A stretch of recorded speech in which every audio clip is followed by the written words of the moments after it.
আজকে তোমাদের সঙ্গে শেয়ার করব আমার মায়ের কাছ থেকে শেখা খুবই সাধারণ একটা ডাল আলু রেসিপি। খেতে কিন্তু অসাধারণ লাগবে। এই রেসিপির জন্য 2 রকমের ডাল, মুগ ডাল, মুসুর ডাল 1 কাপ পরিমাণ নিয়ে খুব ভালোভাবে ধুয়ে একটা কড়ার মধ্যে নিলাম।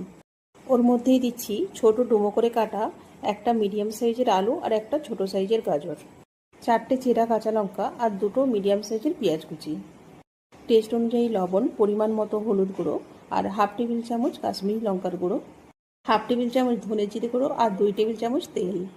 এর সাহায্যে মাখিয়ে নিয়ে 1 কাপ পরিমাণ জল দিয়ে ঢাকনা দিয়ে সেদ্ধ হতে দিলাম। 2 থেকে 3 মিনিট পর ঢাকনাটা খুলে ডালটা যখন 60% সেদ্ধ হয়ে যাবে ওই সময় কুচি করা একটা টমেটো দিলাম। আবার সামান্য নাড়িয়ে চাড়িয়ে ঢাকনা দিয়ে ফুল সেদ্ধ হওয়া পর্যন্ত অপেক্ষা করব।